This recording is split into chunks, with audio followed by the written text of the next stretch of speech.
여러분, 혹시 이런 질문을 스스로에게 던져보신 적 있으신가요? 수십 년간 땀 흘려 쌓아 올린 당신의 소중한 자산이 은퇴 후에는 오히려 독이 될 수도 있다는 사실을 알고 계십니까? 과연 당신의 돈은 은실 없는 현역 시절처럼 은퇴 후에도 당신을 위해 묵묵히 제 역할을 해줄 준비가 되어 있을까요? 우리는 은퇴 후의 삶을 흔히 자유롭고 여유로운 시간으로만 상상하곤 합니다. 하지만 현실은 그리 녹록지 않죠. 사실 은퇴 후의 자산 관리는 현역 시절과는 완전히 다른 접근 방식이 필요합니다. 많은 분이 이러한 근본적인 차이를 간과하고 익숙했던 방식으로 돈을 관리하다가 예상치 못한 치명적인 위험에 직면하곤 합니다. 오늘 우리는 그 숨겨진 위험 요소들을 미리 파악하고 예측 불가능한 미래에 대비할 수 있는 현명한 해법을 함께 찾아보고자 합니다. 은퇴 후 돈의 역할은 그 본질부터 달라집니다. 현역 시절에는 대부분의 소득을 저축하고 투자하여 자산을 불리는 데 집중하셨을 겁니다. 하지만 은퇴 후에는 더 이상 정기적인 근로 소득이 없으므로 축적된 자산을 지키고 그 자산에서 꾸준히 생활비를 인출하며 삶을 유지하는 것이 가장 중요한 목표가 됩니다. 마치 튼튼한 댐을 건설하는 것에서 그 댐의 물을 효율적으로 관리하고 필요한 만큼만 흘려보내는 것으로 역할이 바뀌는 것과 같죠. 이러한 변화 속에서 우리는 현역 시절에는 크게 신경 쓰지 않았던 새로운 위험 요소들과 마주하게 됩니다. 첫째는 바로 인플레이션 리스크입니다. 매년 1% 꾸준히 오르는 물가는 우리의 자산 가치를 마치 서서히 온도를 올리는 찜질방처럼 처음에는 인지하기 어렵지만 시간이 지날수록 우리의 체력을 고갈시키듯 자산의 실질 가치를 조용히 잠식해 나갑니다. 오늘 10,000원으로 살 수 있는 것이 내일은 불가능해지고 10년 후에는 훨씬 더 강력한 힘으로 우리의 구매력을 떨어뜨리죠. 여러분의 자산이 단순히 숫자로만 존재하는 것이 아니라 실제 생활에서 얼마나 많은 것을 살 수 있는지가 중요하니까요. 둘째는 수명 연장 리스크입니다. 의학기술의 발달로 평균 수명이 길어진 것은 분명 축복이지만 동시에 우리가 예상했던 기간보다 훨씬 더 오래 돈을 써야 한다는 의미이기도 합니다. 마라톤을 뛰는 선수가 결승선이 보이지 않는 안개 속으로 계속해서 나아가야 하는 상황과 같다고 할 수 있습니다. 우리가 예상했던 것보다 훨씬 더 긴 시간을 위해 재정적 호흡을 조절해야 한다는 뜻이죠. 셋째, 유동성 리스크도 간과할 수 없습니다. 예상치 못한 의료비 지출이나 자녀의 급작스러운 목돈 지원 등 갑자기 현금이 필요할 때 자산이 부동산이나 특정 금융상품에 묶여 있다면 큰 곤란을 겪을 수 있습니다. 현역 시절에 우리는 위험을 감수하고 공격적인 수익을 줬는 데 익숙했지만 은퇴 후에는 이러한 마인드셋이 오히려 독이 될 수 있다는 점 꼭 기억해야 합니다. 그렇다면 은퇴 후에는 무조건 안전한 자산에만 투자해야 할까요? 많은 분이 그렇게 생각하시죠. 하지만 여기에도 예상치 못한 함정이 숨어 있습니다. 바로 안전이라는 이름의 딜레마입니다. 은행 예금이나 국채처럼 원금 손실 위험이 거의 없는 자산들은 분명 마음을 편안하게 해줍니다. 하지만 저금리 시대의 이러한 안전자산만으로는 앞서 말씀드린 물가 상승을 따라잡기가 매우 어렵습니다. 마치 한여름 땡볕에 내버려둔 아이스크림처럼 형태는 유지하는 듯 보이지만 시간이 지남에 따라 그 본질적인 가치를 잃어버리는 경험을 하게 될 수도 있다는 뜻입니다. 손에 쥐고 있는 돈의 액수는 같아도 그 돈으로 살 수 있는 물건이나 서비스의 양이 줄어드는 안타까운 상황 말이죠. 그렇다고 해서 현역 시절처럼 공격적인 주식 투자에 뛰어드는 것도 위험합니다. 은퇴 후에는 더 이상 손실을 만회할 만한 정기적인 소득이 없기 때문에 예상치 못한 시장의 급락은 재정적으로 회복 불가능한 치명타를 안길 수 있습니다. 젊었을 때는 손실을 만회할 시간이 충분했지만 은퇴 후에는 그 기회가 현저히 줄어듭니다. 아슬아슬한 외줄타기를 하듯 한쪽으로 조금만 기울어져도 큰 위험에 빠질 수 있는 것이 바로 은퇴 포트폴리오의 현실인 셈입니다. 젊은 시절의 투자 전략을 그대로 고수하는 것은 마치 은퇴 후에도 현역처럼 일하겠다는 각오와 다름없지만 몸과 마음이 예전 같지 않은 것처럼 자산 관리 방식도 달라져야만 하죠. 결국 우리는 너무 안전해서 자산이 잠식되는 것도 너무 공격적이어서 한순간에 무너지는 것도 피해야 하는 현명한 균형점을 찾아야만 하는 것입니다. 네, 맞습니다. 은퇴 후 자산 관리에서는 이처럼 너무 안전한 것도 너무 공격적인 것도 아닌 절묘한 균형점을 찾는 것이 무엇보다 중요하죠. 하지만 이 균형점을 찾는 여정은 생각보다 많은 딜레마를 안고 있습니다. 특히 안전이라는 이름 아래 숨겨진 함정들이 우리를 기다리고 있을 수 있다는 사실을 아십니까?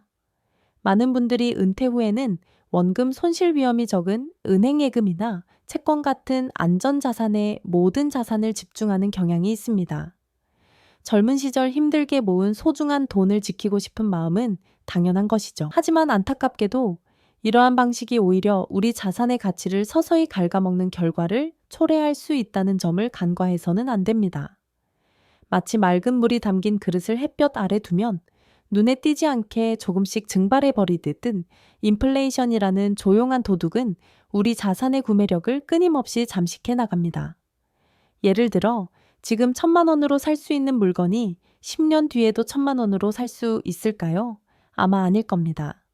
물가는 꾸준히 오르기 마련이고 은행 예금 이자만으로는 이 물가 상승률을 따라잡기가 현실적으로 어렵습니다. 결국 숫자상의 원금은 그대로 남아있을지 몰라도 그 돈으로 누릴 수 있는 삶의 질은 점점 떨어지는 경험을 하게 될 수도 있다는 것이죠.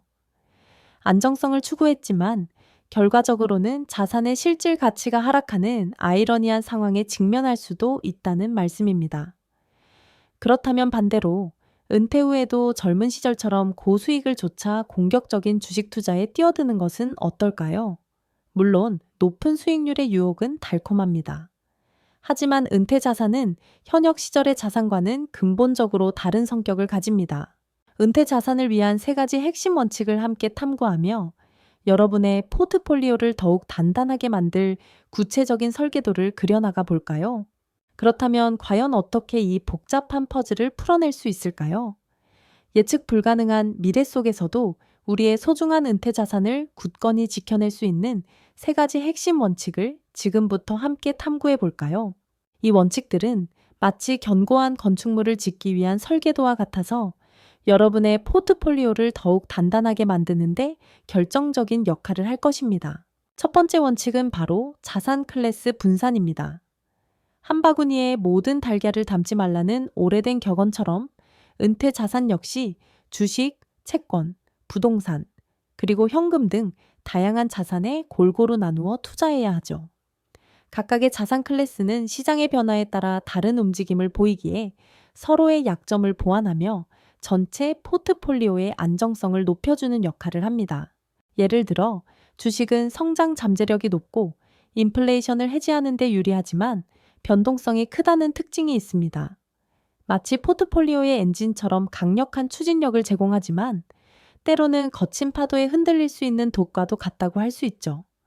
반면 채권은 상대적으로 안정적인 수익을 제공하며 시장이 불안정할 때 방어적인 역할을 수행합니다. 마치 도시담배의 든든한 뼈대나 위급할 때 배를 고정해주는 닷처럼 예측 불가능한 시장 상황에서도 포트폴리오가 크게 흔들리지 않도록 지지해주는 역할을 하는 것이죠. 그리고 부동산은 실물 자산으로서 인플레이션에 대한 해지 수단이 될 뿐만 아니라 안정적인 임대 수익을 통해 현금 흐름을 확보해 줄 수 있습니다. 마지막으로 현금은 유동성을 확보하여 예상치 못한 지출에 대비하거나 시장에 좋은 투자 기회가 왔을 때 신속하게 대응할 수 있는 유연성을 제공합니다. 두 번째 원칙은 지역 및 산업 분산입니다. 한 국가나 특정 산업군에만 자산을 집중하는 것은 마치 한 가지 작물만 심는 농부와 같아서 해당 지역이나 산업에 문제가 생겼을 때 모든 것을 잃을 위험이 따르죠. 전 세계 경제는 다양한 지역과 산업들이 복잡하게 얽혀 유기적으로 움직입니다. 따라서 우리는 투자 대상을 특정 국가나 소수의 산업에 국한하지 않고 전 세계 여러 지역과 다양한 산업 분야에 걸쳐 분산 투자해야 합니다.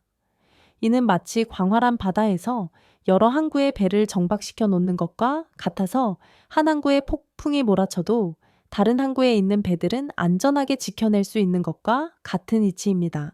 특정 지역의 경제 위기나 특정 산업의 침체가 발생하더라도 다른 지역이나 산업의 성장이 전체 포트폴리오의 손실을 완화하거나 상쇄해 줄 수 있는 것이죠.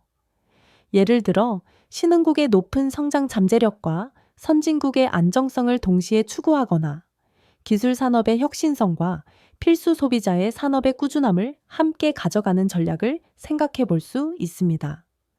이처럼 지역과 산업을 폭넓게 분산하는 것은 예측 불가능한 미래의 위험을 효과적으로 줄이고 장기적인 관점에서 안정적인 수익을 추구하는데 필수적인 전략이라고 할 수 있습니다. 세 번째 원칙은 시간 분산 및 인출 전략입니다.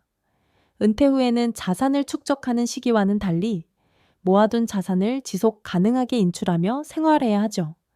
이때 중요한 개념 중 하나가 바로 4% 룰입니다. 이 룰은 은퇴 자산의 약 4%를 매년 인출하면 자산이 고갈되지 않고 30년 이상 지속될 가능성이 높다는 연구 결과에서 비롯된 것인데요. 물론 이 4%라는 숫자가 모든 사람에게 절대적인 정답일 수는 없습니다. 시장 상황은 끊임없이 변하고 개인의 수명이나 건강 상태, 생활 방식 또한 제각각이니까요. 따라서 이 룰을 고정된 공식으로 받아들이기보다는 은퇴 자산을 인출하는 데 있어 유연한 지침으로 활용하는 것이 현명합니다. 시장이 좋지 않을 때는 인출액을 잠시 줄이거나 반대로 시장이 호황일 때는 조금 더 여유롭게 인출하는 등 상황에 맞춰 조정하는 지혜가 필요하다는 뜻이죠. 마치 날씨에 따라 옷차림을 바꾸듯 우리의 은퇴 포트폴리오도 시장의 변화와 개인의 삶에 맞춰 유연하게 리밸런싱 해야만 합니다. 이처럼 자산 인출 전략을 신중하게 계획하고 꾸준히 관리하는 것은 은퇴 후에도 만족스러운 삶의 질을 유지하며 내 소중한 자산이 오랫동안 마르지 않는 샘물처럼 우리를 지탱해 줄 수 있도록 만드는 가장 중요한 열쇠가 될 것입니다.